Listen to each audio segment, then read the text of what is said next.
আসসালামু আলাইকুম। সুপ্রিয় শিক্ষার্থী, আমার চ্যানেলে আসার জন্য আপনাদেরকে অনেক অনেক শুভেচ্ছা ও স্বাগতম। তো ভিউয়ার্স, আজকে অ্যাডোবি ফটোশপ 7.0 এর 55তম টিউটোরিয়াল অর্থাৎ রেক্টাঙ্গেল টুল এবং এর সকল অপশন সম্পর্কে বিস্তারিত আলোচনা করব। ভিডিওটি অনেক গুরুত্বপূর্ণ, তাই শুরু থেকে শেষ পর্যন্ত একটু ধৈর্য ধরে দেখবেন। আশা করি উপকৃত হবেন। ভিউয়ার্স, আপনারা আমার আগের ভিডিওগুলি দেখতে চাইলে এই ভিডিওর উপরে ডানে প্রদত্ত আই বাটনে ক্লিক করলে প্লেলিস্ট হিসেবে ফটোশপ 7.0 লেখা ভিডিও দেখতে পাবেন।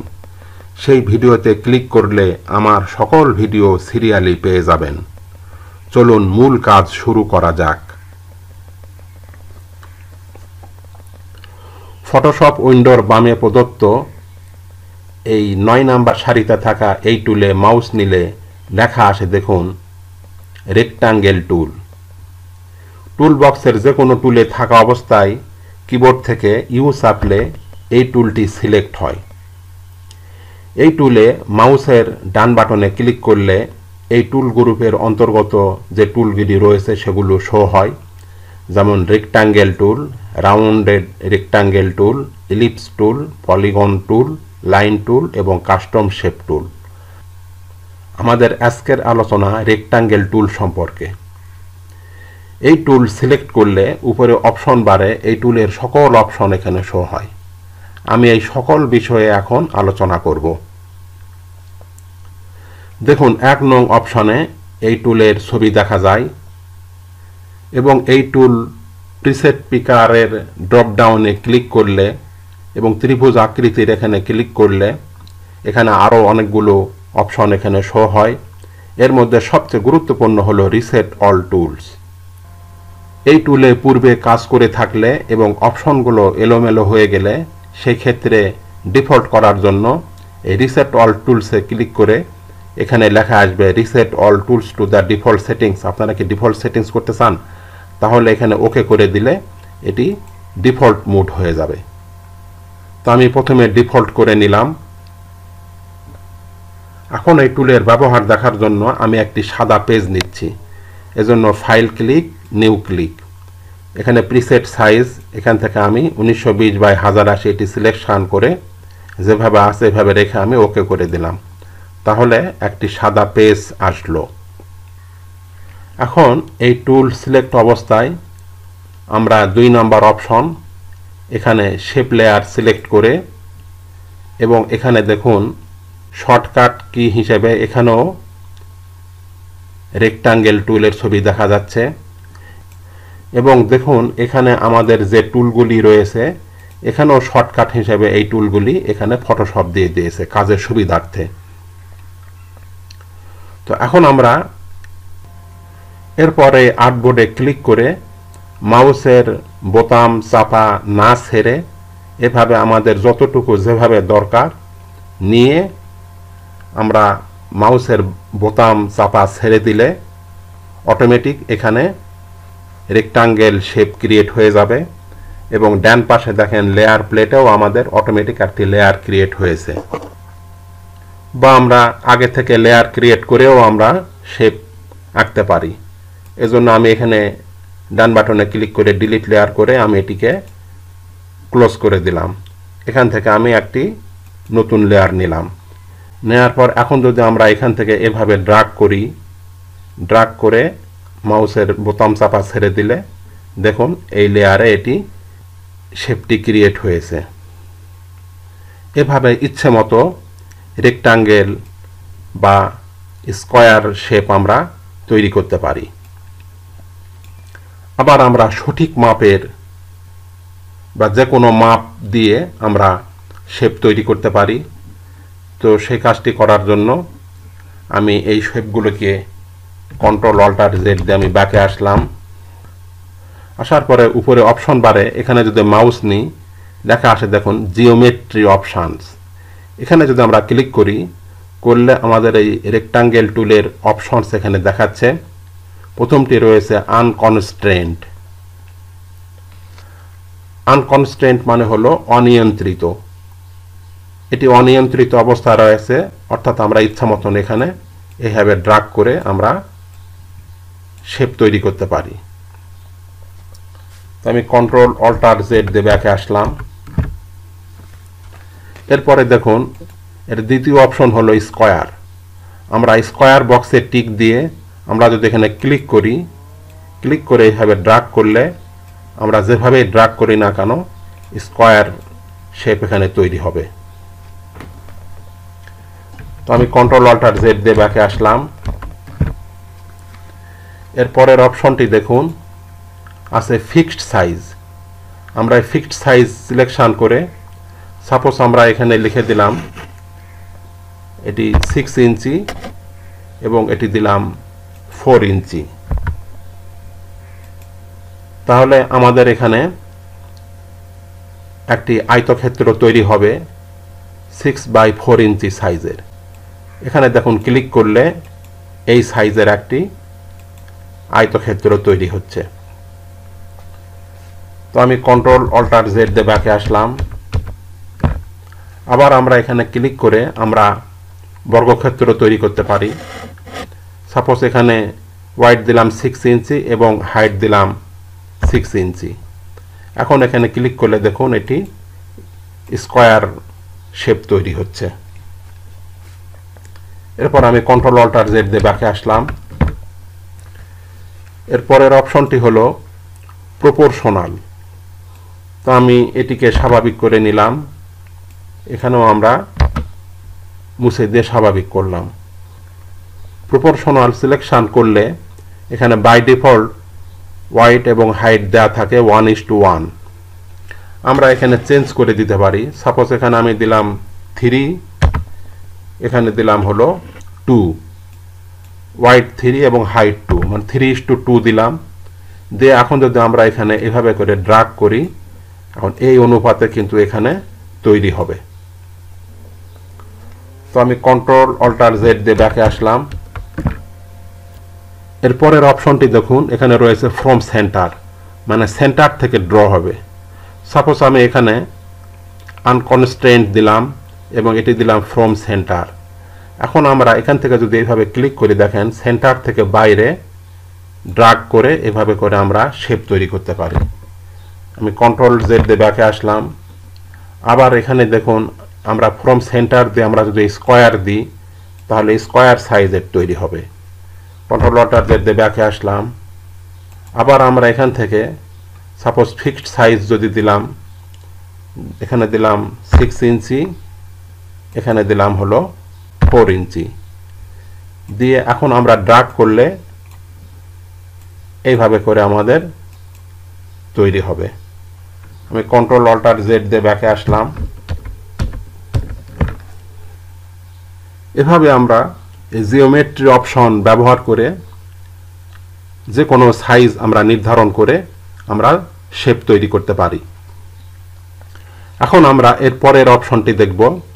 এর পরের অপশনে মাউস নিলে লেখা আসে দেখুন পাথস। আমরা এখানে রেক্টাঙ্গেল টুল সিলেকশন করে এখান থেকে পাথ অপশন সিলেকশন করে এরপর পেজে ক্লিক করে আমরা যদি এভাবে ড্রাগ করি তাহলে আমরা এভাবে আমরা পাথ তৈরি করতে পারি। দেখুন এখানে পাথ আঁকলে লেয়ার প্যালেটে কোনো লেয়ার ক্রিয়েট হয় না, বরং যে লেয়ার সিলেক্ট থাকবে সেই লেয়ারে পাথ ক্রিয়েট হবে, পাথ তৈরি হবে। যেমন আমি এটিকে কন্ট্রোল অল্টার জেড দিয়ে ব্যাকে আসলাম। সাপোজ আমরা এখান থেকে আমরা শেপ সিলেকশন করে এখান থেকে একটি শেপ আমরা নিলাম। তাহলে আমাদের এখানে দেখেন লেয়ার প্যালেটে একটি শেপ লেয়ার ক্রিয়েট হয়েছে। এখন আমরা যদি এখানে পাথ সিলেকশন করে এখন আমরা যদি এখানে এইভাবে করে ড্রাগ করি তাহলে আমাদের এই শেপ লেয়ারে শেপের পাশাপাশি একটি পাথ তৈরি হয়েছে। আমরা মুভ টুল দিয়ে এই শেপকে আমরা মুভ করতে পারি, কিন্তু আমরা পাথকে মুভ করতে পারি না। সেক্ষেত্রে আমরা এখানে পাথ সিলেকশন টুল দ্বারা আমরা যদি এই পাথকে আমরা এভাবে সিলেকশন করে এখানে আমরা মুভ করতে পারি। আমরা দেখুন ব্যাকগ্রাউন্ড লেয়ারের এই চোখে যদি আমরা অফ করে দিই তাহলে দেখুন আমাদের এখানে একটি শেপ এবং একটি পাথ ক্রিয়েট হয়েছে। আবার দেখুন এই পাতের ক্ষেত্রে আমরা জিওমেট্রি অপশন ব্যবহার করেও কিন্তু আমরা পাত ক্রিয়েট করতে পারি। তো এখানে আমরা পাত অপশন সিলেকশন করে এখান থেকে আমরা সাপোজ ফিক্সড সাইজ, এখানে আমরা 6 ইঞ্চি এবং হাইট দিলাম 4 ইঞ্চি। এখন আমরা এভাবে যদি ড্রাগ করি তাহলে দেখুন এখানে কিন্তু আমাদের এই মাপের একটি পাত তৈরি হয়েছে। আবার আমরা এখান থেকে স্কয়ার নির্ধারণ করে আমরা যদি এইভাবে ড্রাগ করি তাহলে এভাবে আমাদের একটি স্কয়ার পাত তৈরি হবে। এখানে পূর্বের ন্যায় সকল অপশন ব্যবহার করে আমরা এই পাতের ক্ষেত্রেও আমরা এভাবে ব্যবহার করতে পারি। তো আমি কন্ট্রোল অল্টার জেড দিয়ে ব্যাকে আসলাম। আবার আমরা এই পাতগুলোকে ফিল করতে পারি, প্যাটার্ন দিতে পারি এবং স্ট্রোক দিতে পারি। তো সেটি করার জন্য আমরা এভাবে কিছু পাত তৈরি করে নিচ্ছি। এভাবে পাত তৈরি করে নিলাম। এখন আমরা এই মাউসের ডান বাটনে ক্লিক করে এখানে দেখুন লেখা রয়েছে ফিল পাত। আমরা যদি এখানে ক্লিক করি, ক্লিক করার পর এখানে ফোরগ্রাউন্ড কালার, আমাদের এই ফোরগ্রাউন্ডে যে কালার রয়েছে সেই কালারে এটি ফিল হবে। আমরা ফোরগ্রাউন্ড কালার সিলেকশন করে এখান থেকে ওকে করে দিলে এভাবে করে ফিল হবে। আমি কন্ট্রোল জেড দিয়ে ব্যাকে আসলাম। আবার এখানে অন্য একটি কালার আমরা সাপোজ নিলাম, এরকম একটি কালার নিয়ে ওকে করে এখান থেকে বা আমরা এই পাত অপশনের এই যে ত্রিভুজ আকৃতির এখানে ক্লিক করে এখান থেকে ফিল পাত, এখানে ক্লিক করে এখান থেকে ওকে করলেও এভাবে ফিল হবে। আমি কন্ট্রোল জেড দিয়ে ব্যাকে আসলাম। আবার আমরা এখানে প্যাটার্ন দিতে পারি। যেন মাউসের ডান বাটনে ক্লিক করে এখান থেকে ফিল পাত ক্লিক করে এখান থেকে আমরা এই প্যাটার্ন নির্ধারণ করে কাস্টম প্যাটার্ন, এখান থেকে যে কোনো একটি প্যাটার্ন আমরা নির্ধারণ করে ওকে করে দিলে এভাবে করে আমরা প্যাটার্ন দিতে পারি। আবার আমরা এখানে স্ট্রোক দিতে পারি। এখান থেকে একটা স্ট্রোক কালার সাপোজ এখান থেকে ব্ল্যাক নির্ধারণ করে নিলাম। করার পর এখানে মাউসের ডান বাটনে ক্লিক করে স্ট্রোক পাত, এখান থেকে ব্রাশ নির্ধারণ করে আমরা ওকে করে দিলে এখানে এরকম স্ট্রোক চলে আসবে। আমি 44 নাম্বার টিউটোরিয়ালে পাথ সিলেকশন টুল সম্পর্কে বিস্তারিত আলোচনা করেছি এবং 45 নাম্বার টিউটোরিয়ালে ডিরেক্ট সিলেকশন টুল সম্পর্কে বিস্তারিত আলোচনা করেছি। আপনারা চাইলে সেখানে দেখে নিতে পারেন। এখন আমরা এর পরের অপশনের কাজটি দেখব, সেটি হলো ফিল পিক্সেল। তো সেই কাজটি দেখার জন্য আমরা কন্ট্রোল অল্টার জেড দিয়ে আমি ব্যাকে আসলাম। আসার পরে এই অপশনে আমরা যদি মাউস নিই লেখা আসে ফিল পিক্সেল।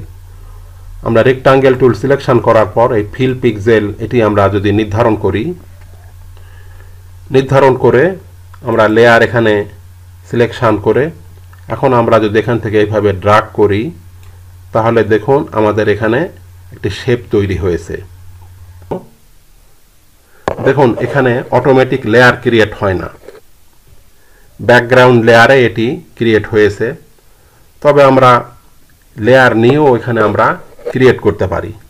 সাপোজ এখানে আমরা ক্লিক করে লেয়ার 1 নিলাম।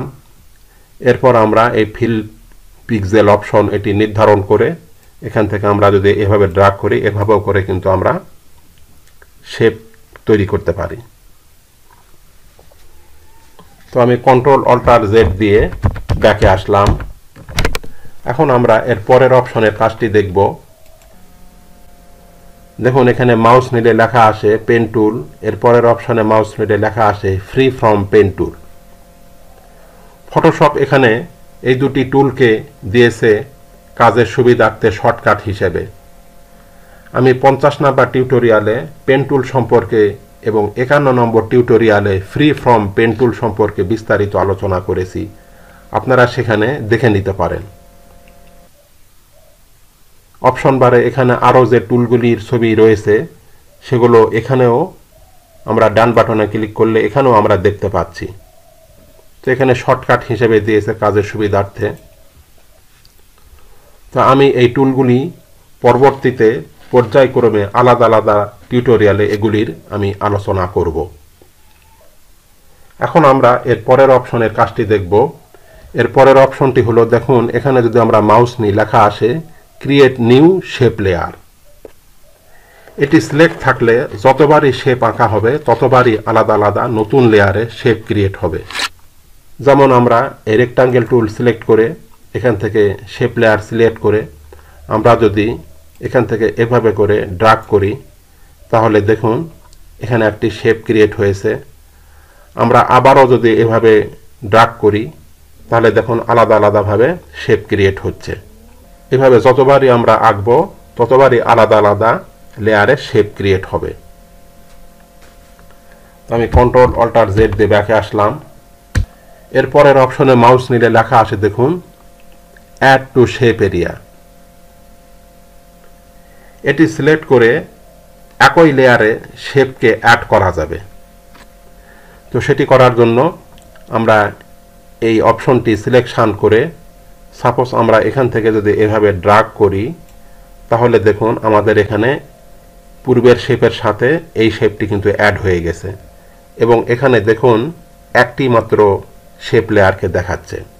এখন আমরা মুভ টুল দিয়ে যদি আমরা এইভাবে ড্র্যাগ করি তাহলে দুটি শেপ কিন্তু একসাথে এখানে মুভ করছে।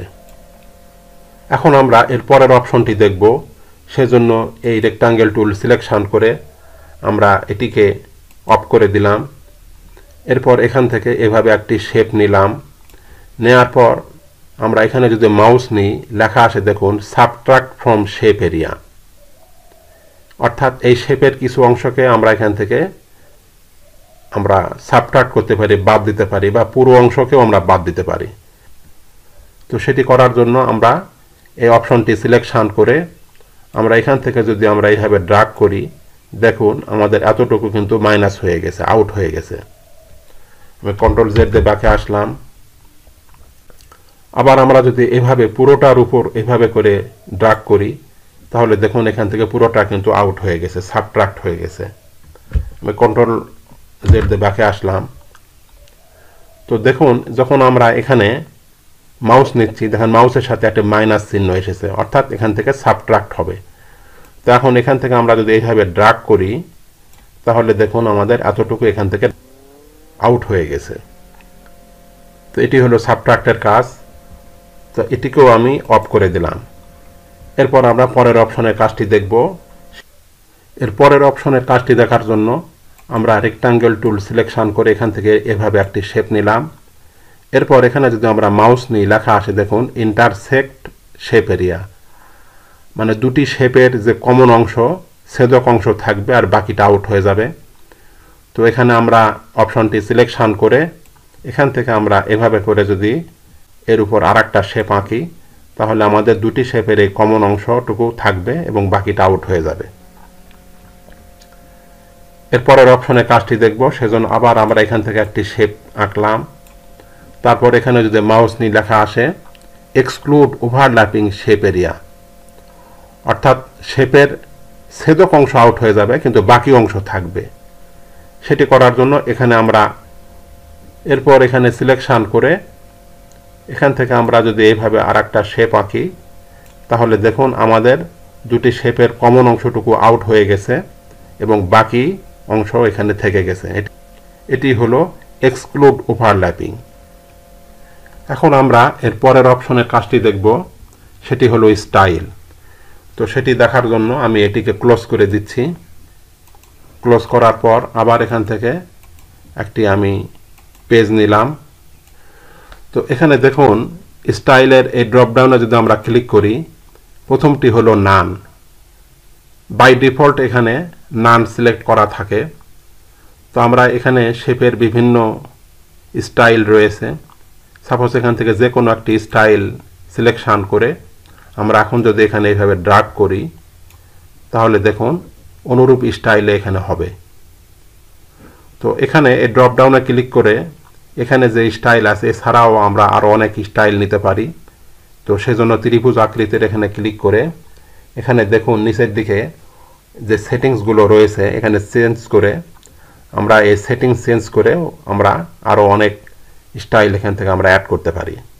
সাপোজ এখানে রয়েছে অ্যাবস্ট্রাক্ট স্টাইল, এখানে ক্লিক করে এখানে যদি অ্যাপেন্ড দেই তাহলে পূর্বের সাথে পরের স্টাইলগুলি এখানে যোগ হয়ে যাবে।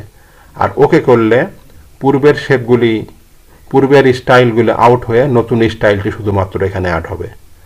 তো আমি পূর্বের সাথে অ্যাড করার জন্য অ্যাপেন্ডে ক্লিক করলাম, এখানে অ্যাড হয়ে গেল। এরপর এখানে বাটনসে সিলেকশন করে অ্যাপেন্ড দিলে এখানে বাটন অ্যাড হবে। আমরা এটিকে একটু বড় করে নিই। এখন এখান থেকে আমরা এই গ্লাস বাটন রোল ওভার্স এখানে ক্লিক করে অ্যাপেন্ড দিলে এখানে অ্যাড হবে। এখান থেকে আমরা গ্লাস বাটনস সিলেকশন করে অ্যাপেন্ড দিলাম, এটিও অ্যাড হলো। তারপরে এখান থেকে আমরা ইমেজ ইফেক্ট এটি দিয়ে অ্যাড করলাম। তারপরে এখান থেকে আমরা ফটোগ্রাফিক ইফেক্ট সিলেকশন করে অ্যাপেন্ড দিলাম। তারপরে এখান থেকে রোল ওভার্স বাটন এখানে অ্যাড করে নিলাম। তারপরে এখানে টেক্সট ইফেক্ট 2 দিয়ে অ্যাপেন্ড দিয়ে এটি অ্যাড করে নিলাম। তারপরে এখান থেকে টেক্সট ইফেক্ট দিয়ে অ্যাপেন্ড দিলাম। আবার এখান থেকে আমরা টেক্সচার নির্ধারণ করে অ্যাপেন্ড দিলাম, এটিও অ্যাড হয়ে গেল। এভাবে করে আমরা সকল স্টাইলকে আমরা অ্যাড করে এখান থেকে আমরা ইচ্ছা মতন ব্যবহার করতে পারি। আবার আমরা চাইলে পূর্বের নাই বাই ডিফল্ট যেভাবে ছিল সেভাবে করতে পারি। সেজন্য এখান থেকে রিসেট স্টাইলস এখানে ক্লিক করে ওকে করলে এটি পূর্বের নাই হয়ে যাবে। তো আমি এখান থেকে নান সিলেকশন করলাম, করে এটিকে আমি স্বাভাবিক করে নিলাম। এর পরের অপশনটি হলো কালার। তো আমরা এই শেপে 3 ভাবে কালার দিতে পারি। দেখুন এখানে কালার অপশন এখানে ক্লিক করে এখান থেকে আমরা যে কোনো কালার আমরা নির্ধারণ করে ওকে করে দিলে আমাদের এই শেপটি কিন্তু ফিল হয়ে যাবে।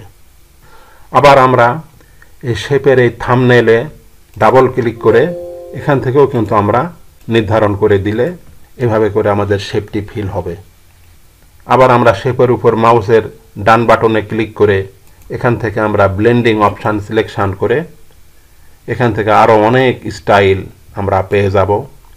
সাপোজ এখান থেকে কালার ওভারলে এখান থেকে আমরা যে কোনো একটি কালার নির্ধারণ করে দিতে পারি, বা এখান থেকে কালারের ওপাসিটি কম বেশি করা যাবে। তারপরে আমরা চাইলে এখান থেকে গ্রেডিয়েন্ট কালার দিতে পারি। এখান থেকে সাপোজ আমরা গ্রেডিয়েন্ট নির্ধারণ করে এখান থেকে আমরা গ্রেডিয়েন্ট এখান থেকে যে কোনো গ্রেডিয়েন্ট যেরকম গ্রেডিয়েন্ট স্টাইল দেব তেমন হয়ে যাবে। আবার আমরা এখান থেকে যে ব্লেন্ড মুড এখান থেকেও আমরা যে কোনো মুড ব্যবহার করতে পারি। তারপর এখান থেকে আমরা ওপাসিটি কম বেশি করতে পারি। তারপর এখান থেকে যে স্টাইল রয়েছে রেডিয়াল, তারপর এখান থেকে অ্যাঙ্গেল, তারপর এখান থেকে রিফ্লেক্ট, তারপর এখান থেকে ডায়মন্ড, আমাদের যেটি ইচ্ছা আমরা করতে পারি। এই অ্যাঙ্গেলকে আমরা এইভাবে করে যেদিকে যেভাবে দেব সেভাবে হবে। স্কেলকে আমরা কম বেশি করতে পারি। এভাবে করে আমরা গ্রেডিয়েন্ট ওভারলে দিতে পারি। আবার আমরা চাইলে এখানে স্ট্রোক দিতে পারি। তো সেজন্য আমরা এখান থেকে যে স্ট্রোকে ক্লিক করে এখান থেকে স্ট্রোকের কালার একটা নির্ধারণ করলাম। করার পর এখন যদি আমরা এই সাইজকে একটু এইভাবে করে বাড়িয়ে দেই তাহলে দেখুন আমাদের স্ট্রোক বেড়ে যাচ্ছে। আবার আমরা এই যে পজিশন এখানে চেঞ্জ করতে পারি। এখানে আউটসাইড আছে, আমরা যদি ইনসাইড দেই তাহলে এটি দেখেন ভিতরের দিকে বড় হবে। আবার আমরা যদি এখানে এই সেন্টারে দেই তাহলে এই দেখেন সেন্টারে একটি দাগ এসেছে সাদা, এটি ঠিক সেন্টার বরাবর। এখন যদি আমরা সাইজকে একটু বাড়িয়ে দেই তাহলে এই সেন্টার থেকে দুই দিকেই সাইজ বাড়বে, আবার কমিয়ে দিলে কমে যাবে, এভাবে করে হবে। আবার আমরা এখান থেকে ড্রপ শ্যাডো দিতে পারি। ড্রপ শ্যাডো সিলেকশন করে এখান থেকে যদি আমরা এইভাবে ডিস্টেন্সকে বাড়িয়ে দেই তাহলে আমাদের এর নিচে একটি শ্যাডো আসবে। আবার না চাইলে এখান থেকে উঠিয়ে দিতে পারি। তারপর এখান থেকে বেভেলান এমবস এখান থেকেও আমরা এই সাইজটাকে একটু বাড়িয়ে দিতে পারি, এইভাবে করেও আমরা তৈরি করতে পারি। তো এখানে বিভিন্ন স্টাইল রয়েছে, আপনারা প্র্যাকটিস করে বাকিগুলি দেখে নেবেন। আমি এগুলো দেখাতে চাইলে আমার ভিডিওর লেন্থ আরও অনেক বড় হয়ে যাবে। এরপর সব কাজ শেষ করে এখান থেকে ওকে করে দিলে এখানে অ্যাপ্লাই হয়ে যাবে। তো ভিউয়ার্স, আজকের মতো এ পর্যন্তই। ভিডিওটি ভালো লাগলে চ্যানেলটিকে সাবস্ক্রাইব করে পাশে থাকা বেল বাটনটি অন করে দেবেন, তাহলে আগামীতে ভিডিও আপলোড করার সাথে সাথে নোটিফিকেশান পেয়ে যাবেন। আর পূর্বে যদি সাবস্ক্রাইব করে থাকেন তাহলে অনেক অনেক ধন্যবাদ। সেই সাথে লাইক, শেয়ার ও কমেন্ট করতে ভুলবেন না। আল্লাহ হাফেজ।